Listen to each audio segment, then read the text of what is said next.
Et pour des élections crédibles et apaisées en 2023, toutes les confessions religieuses ont intérêt d'apporter leur soutien à la nouvelle équipe de la CENI.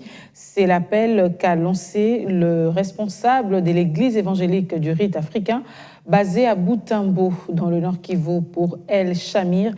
Toute autorité vient des dieux. Au lieu de s'y opposer, toutes les confessions religieuses devront plutôt prier pour que les nouveaux dirigeants de cette institution démocratique soient à mesure d'organiser des élections dans le délai constitutionnel.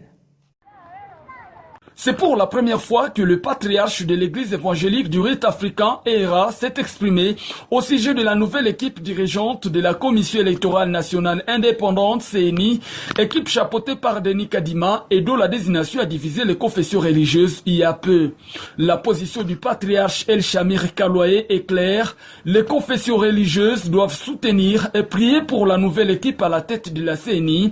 C'est aussi pour vivre l'amour du prochain que les confessions religieuses enseignent souvent à leurs fidèles, insiste le numéro 1 de l'église évangélique du rite africain, ERA. Si toute autorité vient de Dieu, pourquoi s'opposer alors aux autorités? Nous, les confessions religieuses, devons soutenir les nouveaux dirigeants de la CENI pour préparer les élections au pays dans les délais constitutionnels. Nous enseignons l'amour aux chrétiens et nous devons vivre cet amour réel. Au cours du culte organisé à Butembo ce week-end, et spécialement à Jérusalem de Katouabokaka, siège social de ERA, le patriarche El Shamir Kalouaé a appelé les fidèles à beaucoup prier pour la stabilité politique et sécuritaire du pays. Au sujet de la question de la paix de la partie est de la RDC, le numéro 1 de l'église évangélique du rite africain suggère aux autorités de mettre en place de nouvelles stratégies afin de mettre terme au massacre des civils. Je suggère aux autorités du pays de trouver une autre formule pour la question des massacres dans les deux provinces, Nord Kivu et Ituri.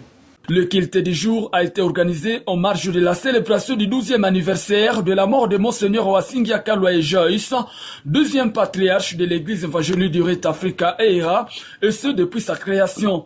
Parmi ces grandes œuvres réalisées de son vivant figure l'implantation à ville de Butembo de l'Université Divina Gloria de Butembo UDGB, un établissement d'enseignement universitaire ayant fait fonctionner pour la toute première fois la faculté des sciences pharmaceutiques de la partie nord de la province du Nord Kivu.